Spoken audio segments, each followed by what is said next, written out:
Hey guys, welcome to another episode of First of All, and we are here with Al Dogs. He's sitting in for Bunny and Ari Time. We miss you guys, and we have the hip hop royal couple, Kangol Kid and Tajiri. Hi guys. What's up, Sandi? Hey, this is my family too, right? No doubt, no doubt.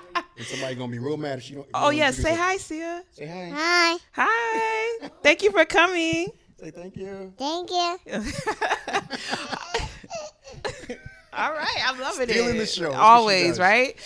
So, first of all, Kang, very happy that you're here. You're hip hop legend. For those Thank who you for don't having know, me. he's like the man. So we're gonna delve Wow. into his history. So you Checks guys, in the mail. Checks in the mail. I checks got in the you. mail, right? I got you. Thank you. Chase. All right. So,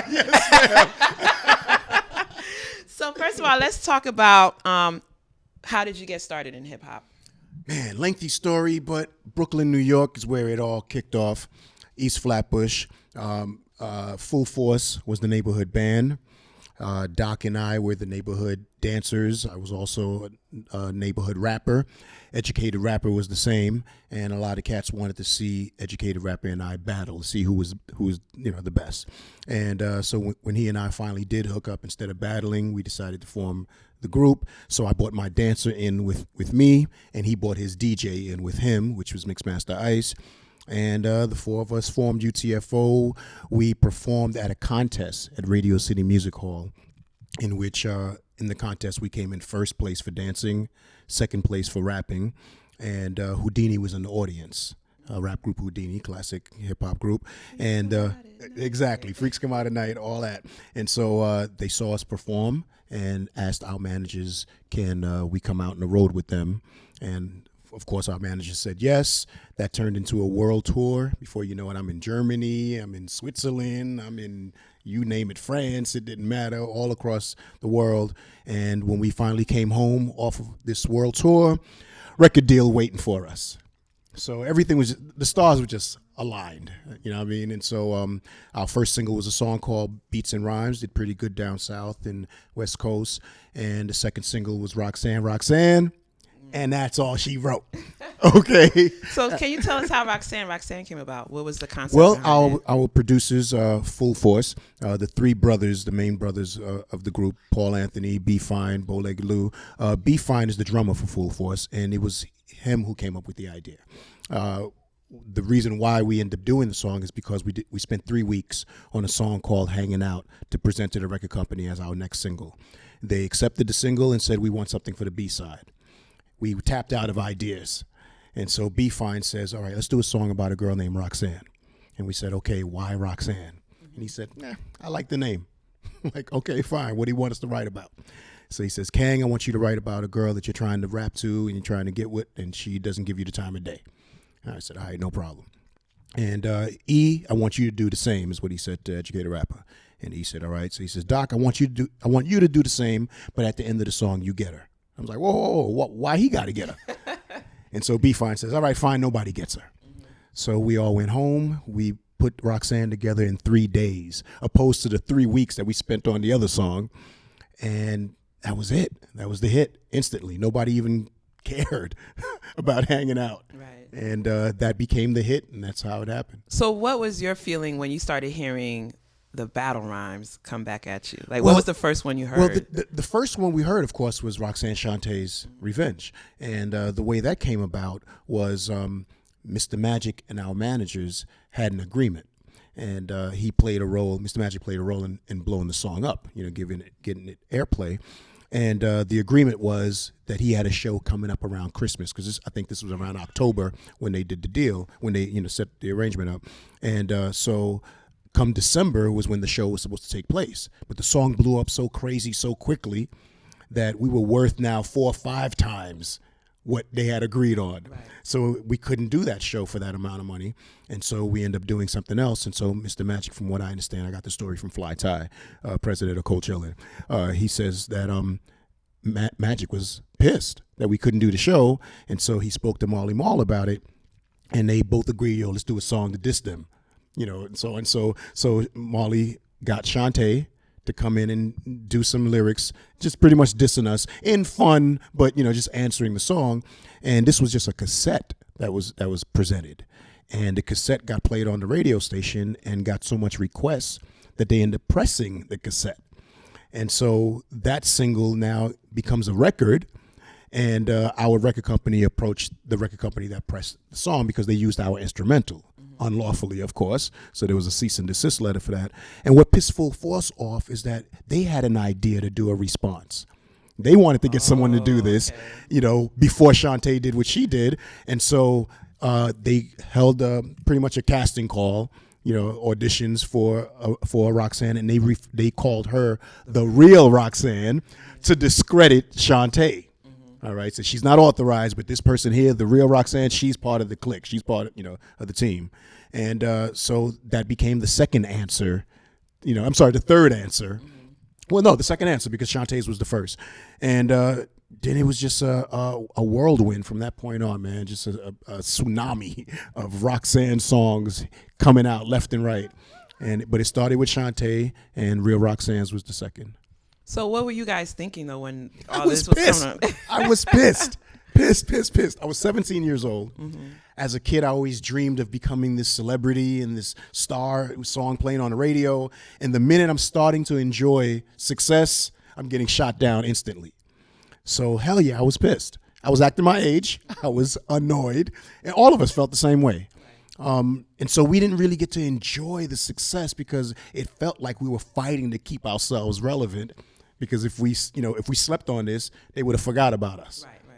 So it was a struggle, and so it became a battle, not just on airplay, but even on stage, because promoters wanted to book both, UTFO and Shantae, which was a great draw, right. And we had bad blood with each other, and so they kept us in separate areas, and it was crazy. It was a crazy time. So speaking of that, how do you feel about the new movie, Roxanne Roxanne? Well, as I said earlier, I was acting my age when I was 17.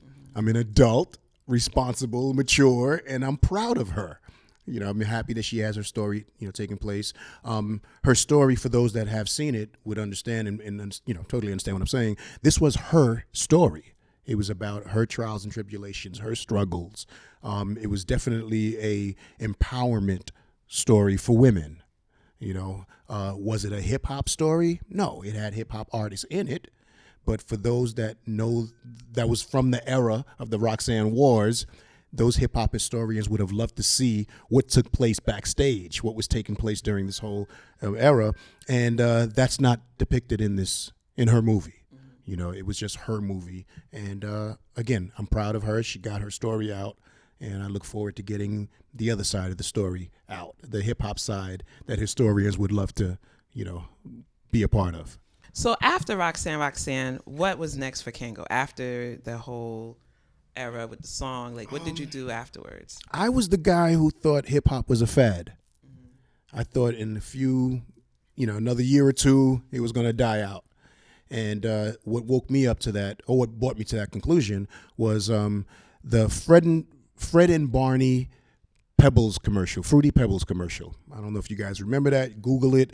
But Fred and Barney are looking like B-boys. They got the rock gold chain on. There's back spinning and breakdancing. There's a bird with his beak as the needle, and they're scratching. It was the introduction to the commercialized part of hip-hop. Of hip-hop. And I said, this is a rap. If Fred and Barney is into hip hop's gonna die any day now. And so I went into my first love, which was songwriting and in production, and I started writing for other artists and preparing myself for when this thing called hip hop dies, which I was wrong. It never happened. It's bigger than ever. But I wore several hats, pun intended, after that, in which I became a writer, a producer, a composer. I managed artists, produced artists, you name it. I've done everything in the business outside of hip hop, after that, and continue to reinvent myself as much as possible. So that's life for me. Speaking of hats, wearing many hats, you wear many Kangol hats, right? That is correct. So can you tell us about that relationship with Kangol? And wow, what a funny relationship, because it started with a cease and desist letter. The company, my man's eyes open up. He's like, what? Yes. They sent me a letter stating that I was using the name Kangol unlawfully, and that they would sue me if this continues. And so while the record company was dealing with the hat company regarding the name, we're still performing. And I'm 17 years old, so I'm going, I don't know what sue means. I just know it means something bad. So I'm like, am I going to get that thing sue? That sue thing's going to happen to me? And so they battled it out with the label, with the company. And what the company realized is that every city I performed in, their sales went up. And so that changed their whole direction on this, and of course, and they, so for real, so they gave me permission to use the name, and part of the agreement was that they would provide me with product, making me hip hop's first product endorsed artist. That's what's up. And the introduction to using hip hop artists that way, different labels started realizing we can use this. We can monopolize. We can commercialize that Hence, area. Run DMC and Adidas. Hammer and KFC. Yep, Hammer and KFC, and a lot of other deals started to happen. But my deal with this company was the first to ever take place in hip hop. And you brought them to the Smithsonian. Can you Yes, tell them I did. about that? Yes. So actually, what was it, like 2 years ago? I was approached by the Smithsonian Museum, and this is when they were developing what exists now as the African American Smithsonian Museum, and they asked me if I would donate one of my hats for the museum, and I didn't take it as big as it was, as big as it's become, because a lot of people have approached me in the past with similar ideas. When President Obama was doing the ribbon cutting, I was like, oh my God, hold up, my hat's in there? Like, is that what's going on? And that's when it really hit me how big this is, what is taking place. And so this is the definition of immortalize took place with that act. So now you got to donate it after the store too. Right? Oh, really? We'll talk, bro. Let's make that happen. Smithsonian and the Defend Brooklyn. Yes, sir. Done deal. Done deal. We got to do this. But how crazy is that? I mean, that's called immortalize. Right. Where my great grandchildren will see my hat. That's so crazy. And not only that, you were saying you thought hip hop was dead and things like that. You also have Kangol Day, right? In certain cities, a couple of cities. So. Yeah, life is crazy right now Right. for me. This is so crazy. Yes, I do have Kangol Day. My birthday, August 10th, has been, Leo, no doubt, has been authorized from the state of New York. It was Senator Kevin Parker that played a major role in making this happen. And what we look forward to making the day become is that one day a year that everyone embraces the culture. And in terms of fashion, for that matter. So rock your Kangol hat and your Gazelle, eyewear, your Adidas footwear with your, whatever jeans or, whatever. Just looks so 80s. And just one day a year where you can just embrace that culture visually. Well, you're the person who pretty much bridged hip hop and fashion. I've been told. Yes. It's because you always wore that Kangol hat, and you were the epitome of if you want to look fresh, you wore a Kangol hat. Well, you should see this. If you look back in time, there's this zebra jacket that he used to wear. Was it a zebra print jacket? Zebra print. And I was always that fashion And dude. he would rip his pants off and have on the matching underwear on stage. Yeah, that's called showmanship. Okay, I was a performer. We will not. We absolutely will not. Yeah, wow. Wouldn't that be funny? Well, here we have it right here. So my other question for you is, who was your influence to start rapping or do showmanship or? My influence for rapping versus my influence for becoming an entertainer are two different levels. Okay.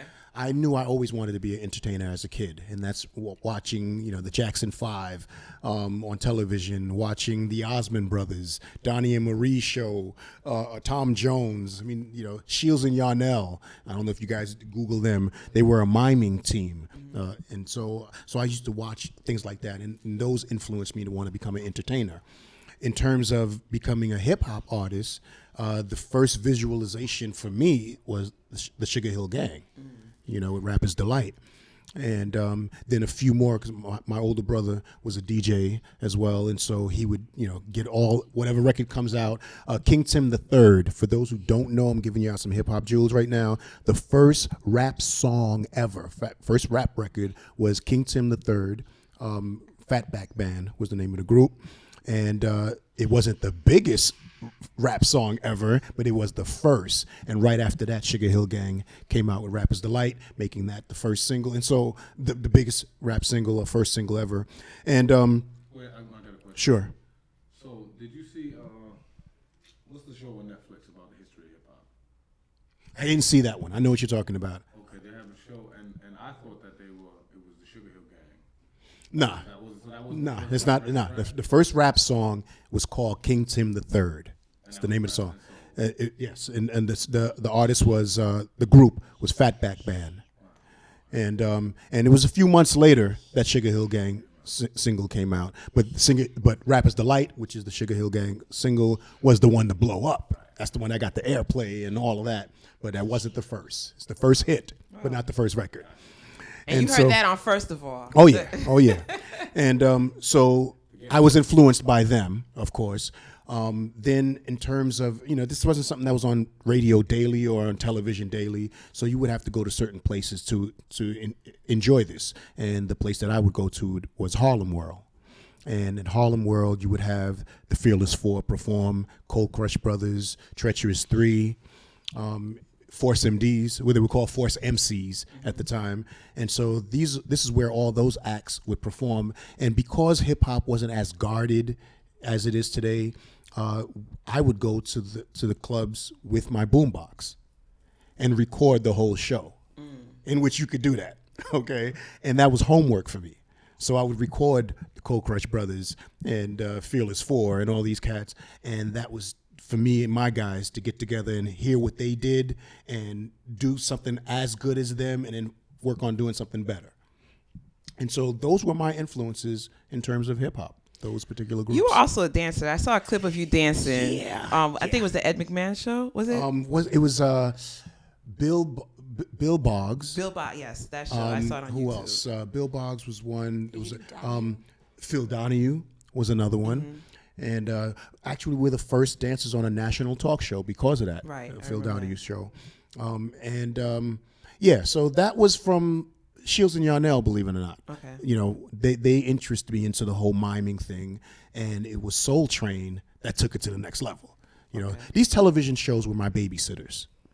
You know what I mean? When Ma leaves the house, when my parents bounce, and before I do homework or whatever it is that I, housework or whatever, I'm tuned into my babysitters, and they're teaching me everything I needed to learn to do what it is that I've done, thereafter. So those are my influences. Okay, and I have one last question. Go. What you got? Growing up Haitian, Yes. Let's not how forget did that. your family feel about hip hop? What's hip hop to Yeah. a Haitian family? Yes, what is that? in the 80s? Hey, what is that? You crazy? Yeah, that's what that was Right. today. I know. Okay. Families from the West Indies do not care about all of that. No. They want their children to be doctors, lawyers, engineers. Nurses. You know what I mean? Well, that's in the medical field Yep. right there, but that's it. And so, and I sound like them. That's it. Sound just like them. And so, no, my mom was very supportive to me doing anything because she always knew that I had that entertaining, vibe, gene or whatever in me. And so she supported that. My dad, on the other hand, wasn't really a fan of that. And so when the Houdini thing came around, actually, no, I'm sorry, before the Houdini thing, it's a funny story. That contest I just shared with you at Radio City Music Hall, my dad, who wasn't a fan of this, was in the audience. So he watched me win. You would think that would be the high five moment and we're good. So I get off the stage after I finish winning, and I cut through the audience to get to him to get his approval. So I said, Dad, what do you think? And he said, you won. I said, yeah.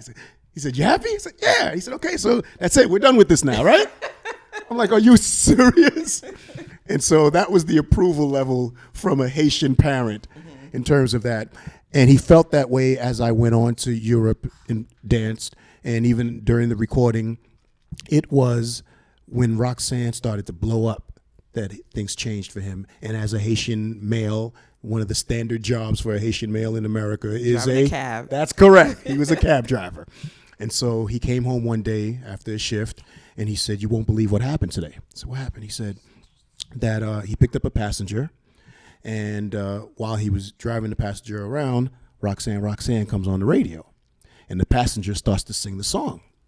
So he looked at the passenger and he said, "Hey, you like that song?" The passenger said, "Yeah, that's the hit." And he said, "Really?" He said, "That's my son." The guy said, "Get the hell out of here. That ain't your kid." He said, "No, I'm serious. It's my kid." "Yeah, then what are you doing driving a cab?" is what the passenger said to him. That's when my dad realized, wow, my son made it. People don't believe I'm his father. And so things changed after that. But standard West Indian Haitian family, hell no. They were not supportive to this thing called hip hop. And you have sons now. Your sons and your like, what are they doing now? In My sons followed the trend. My sons, are all writers, producers, composers, dancers. They've been doing this since the age of. My middle son was 4 years old when he first appeared on television on Video Music Box, with his singing group and so on. So this is all they know. This is all they do, and they do it well. Because if they didn't, I would definitely persuade them to go something, doctor, lawyer, engineer, something, please. If they weren't good, he'd be like, "So we're done with this." Yeah, right. That would have been me. Right. Yeah, we're done with this, right? And so they're very good at doing this. My oldest son actually is the one who's really following this by wearing so many hats himself. He is a producer, a DJ, a Ciroc boy. He wrote a television show that's actually in the works of being picked up right now. He's doing his thing. So they all are. That's what they do. Okay, and you're hip hop royalty as well. Yes, let's get to the So can we the other talk about, borough. Yes, I'm from Brooklyn, and she is from Brooklyn. No. No, I rep Staten Island. I am originally from Brooklyn. Till I was 10, then I moved to Staten Island. And it was Method Man who told me, because I used to do this thing that everybody who moved out of Brooklyn do. I'm from Brooklyn. I'm from Brooklyn. 10 years later, you still yelling, "I'm from Brooklyn." And Method Man told me, wherever you spend your high school careers is where you're from, where you hang out at your teenage years, because those are the most influential. And I was like, "You're absolutely right. I'm from Staten Island." And I'm proud of it, very proud of it. So we're not letting you go, right? You went to school outside.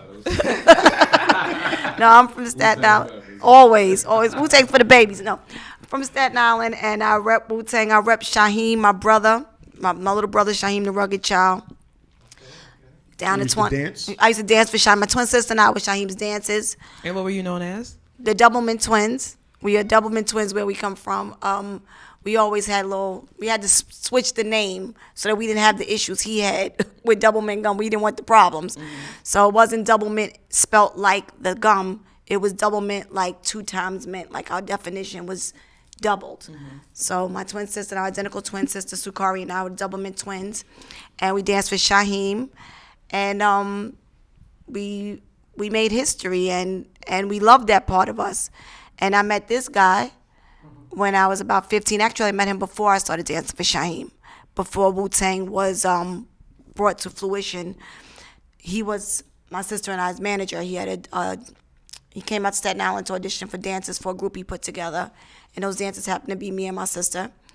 And then that group, that broke up, and we didn't see each other for 25 years or so. Wow. Yep. And we ran back into each other at Stevie D's 50th birthday party. From Foursome D's.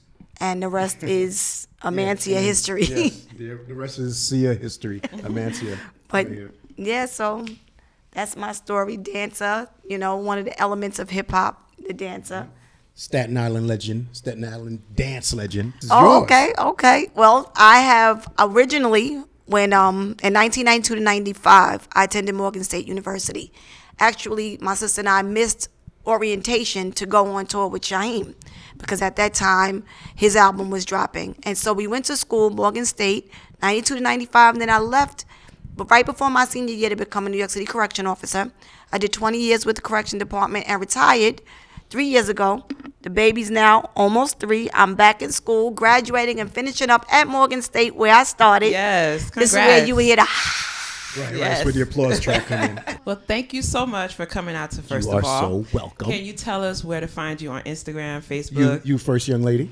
You can follow me on Instagram at Richtwin, RICHTWIN, at Richtwin, one word, on Instagram, on Snap, on Twitter, and on Facebook, Tajiri Swindell. And me, you can catch me. I'm mostly on Instagram. Yo, all right? Kangol. Yo Kangol. That's YOKANGOL. Cats love to forget the L. I don't know what's that with the Kangol. It's Kangol. I take my L's. Give me my L. All right? Yo Kangol on Instagram. Please follow a brother. One thing I enjoy about social media, in which I didn't have in my time, is the fact that someone can post a photo of them and I from the mid 80s and the 90s, that photo that I would have never seen, that they post and share with me. And that's just a great way, to remind me that I was part of your life. And it's a great feeling. So please, if you got some old photos, tag me. If you got some other photos, destroy them. But I look forward to y'all. Y'all can keep the naked photos out of his DMs too. I'm sure. Well, thank you guys for listening to First of All. And coming up next is Rapid Fire with Yo Kangol. Yo, Kangol. Yeah, what's up, Yo, girl? yo, Kangol.